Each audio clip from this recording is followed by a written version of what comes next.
Good morning, everybody. News is service of Barong Insurance. A boil order has been issued for Hydro. That's our big story for 7:30. A boil order was issued for Hydro Public Works Authority after the Oklahoma Department of Environmental Quality reported E. coli was found in the drinking water. The order said residents should bring their water to a full rolling boil for at least 1 minute before drinking it, using it to prepare food, washing dishes, or brushing teeth with it. Users will be notified when the water is considered safe for human consumption, according to the ODEQ. The SWOSU Athletic Association says the 20th annual SWOSU Athletic Auction and Benefit Dinner held over the weekend raised over $189,000 in support of the university's student-athlete scholarships and athletic recruiting. More than 300 guests attended the live event on Saturday night. This year's online auction featured 162 items and packages. The auction attracted 164 bidders from 6 states. As Clinton Public Schools prepares to begin its new virtual academy, Superintendent Nathan Magid highlights learning options. We've got a virtual director, Cambry Harlan, just hired her. She's going to be charged with developing synchronous and asynchronous. Synchronous means on a timeline. And we've partnered with Newcastle Public Schools as a model. They have a synchronous model where you set a daily schedule.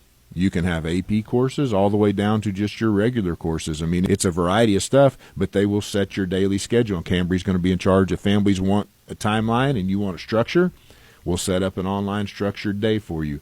The asynchronous part is on your own. And we do that through a platform called Edgenuity. Magid says there will be regular check-ins of student progress and assignment completion. Southwestern Oklahoma State University was recently awarded grant funding through the Rural Health Transformation Program, which will be used to implement a robotic surgical system in the future at Weatherford Regional Hospital. Chief Executive Officer Darren Farrell shares how this impacts the future of healthcare in the area. For us to recruit general surgeons and OBGYNs in the future, robotic surgery is a big piece of that. They're all trained on that.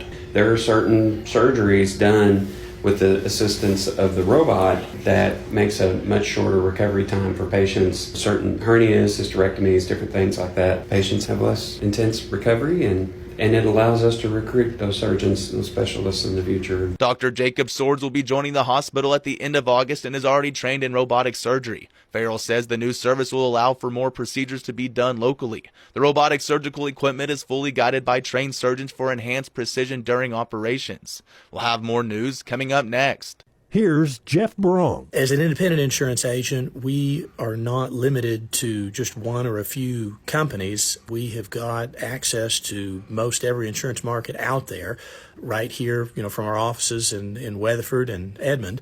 We can work with whoever is going to, be able to bring the best coverage and premium situation at any given time to the consumer. For all types of insurance, it's Barong Insurance, the agency service-built Barong Insurance. It was another up month for sales tax receipts in the city of Weatherford. Receipts for June sales were up just over 11%, collecting more than $1.2 million. Economic Development Director Yolanda Cresswell says this marks the highest sales tax receipt in the city of Weatherford. Year to date, the city is up more than 9.5%. Sales tax receipts have been up in the city for 16 out of the past 17 months. Southwestern Oklahoma State University President Dr. Joel Kendall recently highlighted the College of Pharmacy, saying he hopes the Jerry and Margaret Hodge Center for Pharmacy and Rural Health will continue to help students succeed. Dr. Les Ramos is the dean of that college, and he does a great job of running it. The pass rates on the pharmacy licensing exam from Southwestern are through the roof. Compared nationally, we're well above the national rate for that. We're a jewel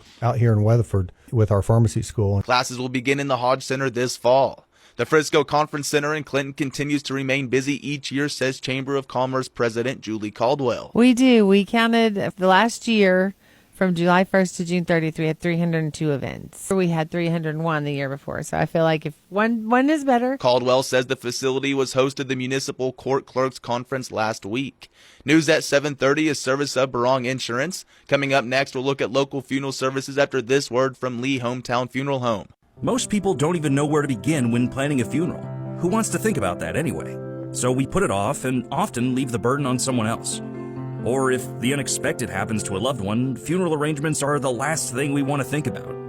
At Lee Hometown Funeral Home in Clinton, they will help you make funeral arrangements with compassion and understanding. Brandon Lee, the owner of Lee Hometown Funeral Home, understands the difference that locally owned and operated makes. Please visit Lee Hometown Funeral Home today at 1217 West Gary in Clinton. Funeral services for 83-year-old James Leo Downs will be held today at 10:30 at Texola Baptist Church. He worked for Erick Public Schools. Final resting place will be in Erick Cemetery. Services under the direction of Winery Funeral Service and Cremation Center in Elk City. Funeral services for 84-year-old John Lewis Brandon will be held today at 1 at the Binger New Vision Church of God. He worked as a service repairman for Southwestern Bell. Burial will follow at Murray Cemetery in Binger. Services under the direction of Turner Funeral Home in Binger. A memorial service for Stephen Eugene Winslow will be held Tuesday at 2 at Trinity Fellowship in Sayre. He worked in the oil and natural gas industry. Services under the direction of Winery Funeral Service and Cremation Center in Elk City. Today's funeral notices are a service of Brandon Lee at Lee Hometown Funeral Home in Clinton.